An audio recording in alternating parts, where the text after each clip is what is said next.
আল্লাহ এই সমস্ত মানুষগুলোকে হেদায়েত নসিব করো, আমিন বলেন। তাহলে 4 নাম্বার পর্যন্ত ভালো ছিল। কুন আলেমান, তুমি আলেম হও, আও মুতাআল্লিমান, অথবা আলেমের ছাত্র হও, আও মুস্তামিয়ান, অথবা তুমি শ্রবণ করো, আও মুহিব্বান, অথবা আলেমকে মহব্বত করো। এ পর্যন্ত ছিল ভালো। 5 নাম্বারটা কি? ওয়ালা তাকুন খামিসান, তুমি পঞ্চম ব্যক্তি হও না, ফাতুকলিক, তাহলে তুমি ধ্বংস হয়ে যাবে। এখন কি আপনি আলেমের পক্ষে থাকবেন না বিপক্ষে থাকবেন? এটা আপনার দলিল। নবীজি বলছেন যারা আলেমের বিপক্ষে থাকে তারা কি হয়ে যায়? আবু জাহেল ধ্বংস হয় নাই, ফেরাউন হয় নাই, নমরুদ হয় নাই, হামান হয় নাই, আবু জাহেল হয় নাই। তাহলে আপনি আমি তাদের সাথে কি বেশি শক্তিশালী? তাহলে কি আলেমের সঙ্গে থাকা যাবে কি যাবে না? আল্লাহ তুমি সবাইকে আলেমের সঙ্গে থাকার তৌফিক দান করো, আমিন বলেন। আরো জোরে বলেন আমিন। তাহলে শেষ পর্যন্ত কে কে থাকবে? লিল্লাহি তাকবীর। আল্লাহ তুমি আজকের মাহফিলকে কবুল করো, আমিন বলেন। থাকবেন তো ইনশাআল্লাহ। আর একটা কথা, আমি মসজিদে অনেকে দেখেছি পায়জামা যে পরছেন টাকনু গিরার নিচে গেছে গিয়া 3টা গুনাহ করলে আল্লাহ তাআলা তার দিকে কাল কিয়ামতের ময়দানে তাকাবে না। গুনাহগুলো বান্দার কাছে সহজ, আল্লাহর কাছে ঘৃণিত। আবার বলছি গুনাহগুলো, এই বাচ্চারা এদিকে যাও, গুনাহগুলা মানুষের কাছে সহজ, আল্লাহর কাছে ঘৃণিত। দেখবেন আমি আপনাদেরকে বলতেছি, দেখেন গুনাহগুলো আমাদের সমাজে অনেক মানুষ সসার অসার করতেই আছে। 1 নম্বরে ওই ব্যক্তির দিকে আল্লাহ তাআলা কিয়ামতের ময়দানে তাকাবে না যেই ব্যক্তি, যেই পুরুষ টাকনু গিরার নিচে লুঙ্গি পায়জামা প্যান্ট পরিধান করে। আছে কি আছে না সমাজে? আরো জোরে বলতে হবে। তাহলে আজকে থেকে এই কাজটা আর করবেন না। সবসময় খেয়াল রাখবেন আপনার পায়জামা লুঙ্গি প্যান্ট আপনার টাকনুর উপরে আছে কিনা। আল্লাহর শাস্তি হচ্ছেন কাল কিয়ামতে আল্লাহ তার দিকে তাকাইবেন, এতটা ঘৃণিত। কিন্তু আমাদের সমাজে কিন্তু অনেক মানুষ লুঙ্গি এমনভাবে পেন্দে রাস্তা ঝাড়ু দিতে যায়। আছে কি আছে না? এর আমি সিটিং আছে কি আছে না? আল্লাহ তুমি তার হেদায়েত দান করো, আমিন কোন। আল্লাহর শাস্তি হচ্ছে আল্লাহ তার দিকে তাকাবে না। দুনিয়ার শাস্তি কি? তার চরিত্র খারাপ থাকে। দুনিয়ার শাস্তি হচ্ছে তার চরিত্র খারাপ থাকে। 3 নাম্বার শাস্তি হচ্ছে তার বরকত তার সংসারের মধ্যে দেখা দেবে না, শুধু অশান্তি থাকবে। আল্লাহ তাআলা জানে আমাদেরকে টাকনু গিরার উপরে লুঙ্গি প্যান্ট পায়জামা পরার তৌফিক দান করে, আমিন বলেন। মনে থাকবে তো ইনশাআল্লাহ। 2 নাম্বার ঘৃণিত কারা? যেই ব্যক্তি কসম করে মাল বিক্রি করে। আছে না? আমার ডিমগুনা নেন ভালো, ডিমের মধ্যে তো বাওয়াও হইতে পারে। কথা কন না কেন? গরুতে দুধ হয় 1 কেজি, কয় 3 কেজি। যদি বেশে 50,000 টাকা, গাইল খায় 2 লাখ টাকা। কথা কন না কেন আপনারা? তাহলে মিথ্যা কথা বলে কসম করে মাল বিক্রি করা যাবে না। এই ব্যক্তির দিকেও আল্লাহ তাআলা কিয়ামতের ময়দানে তাকাবে। 3 উপকার করে খোটা দানকারী ব্যক্তি। আছে না সমাজে? উপকার করে কি কয়? আমার টাকা নইলে তোর সংসার চলতে না, আমার টাকা নইলে তোর মায়ের বিয়ে দেওয়া হইতো না। হয় কি? বলে কি বলে না?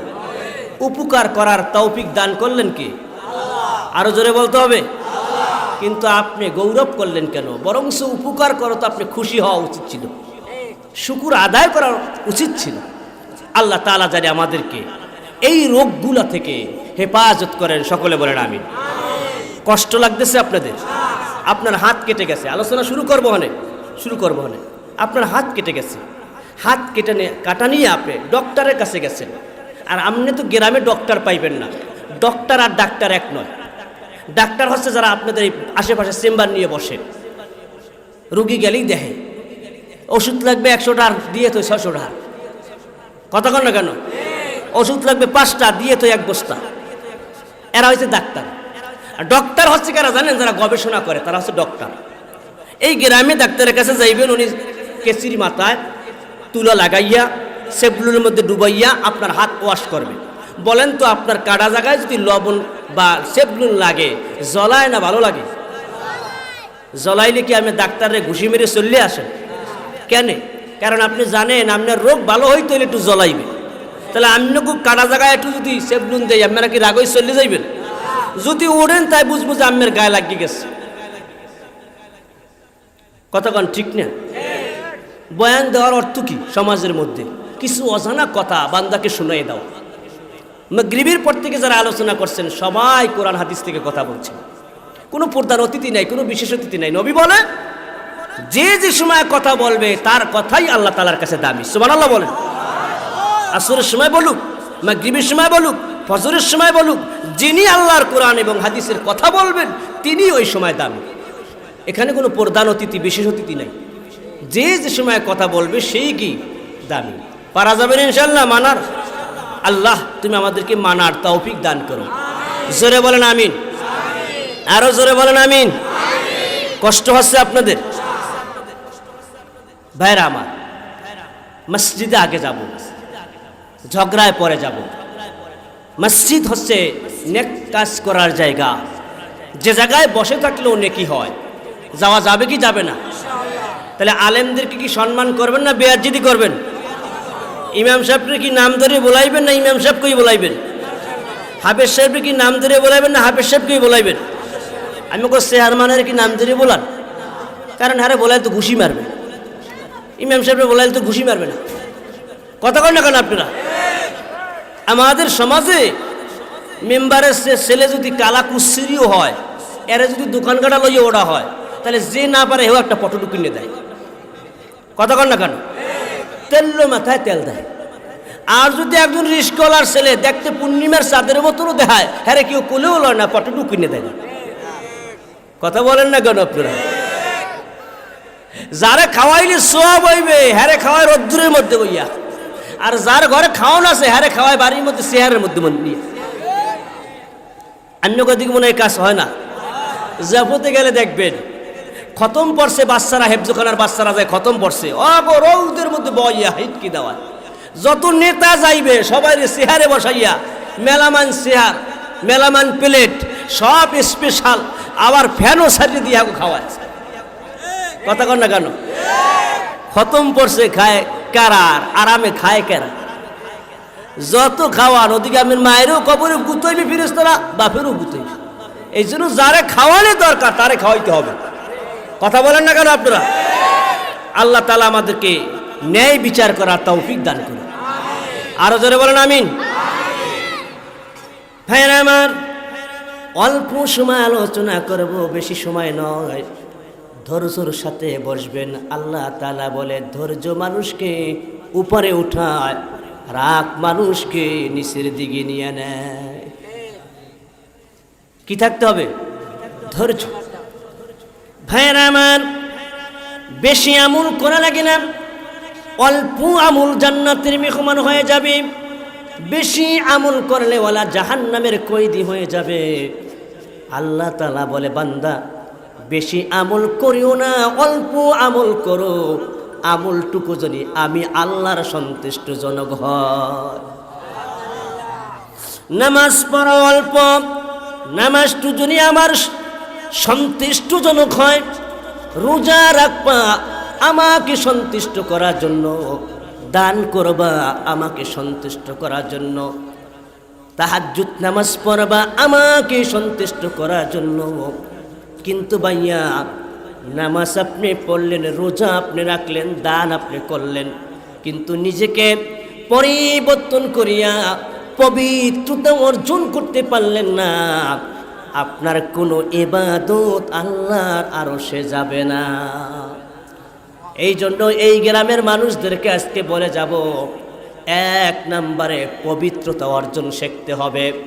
এখানে এমনও 40 বছরের মুরব্বী আছে যারা এখনো পর্যন্ত ফরজ গোসল জানে না। 60 বছর হয়ে গেছে ফরজ গোসল পারে না, উজু করার নিয়ম জানে না, নামাজে দাঁড়াইবার নিয়ম জানে না, সুন্নাত কিভাবে আদায় করবে, ফরজ কিভাবে আদায় করবে তা জানে না। অথচ দোকান পাটে বসে গিবত শেখায় ছাড়তে পারে না। কথা বলেন আছে কি আছে না? ভাইয়েরা আমার, অল্প আমল করেন ব্যক্তির প্রশংসা আরশে আজিমের মধ্যে লাগিয়ে যায়।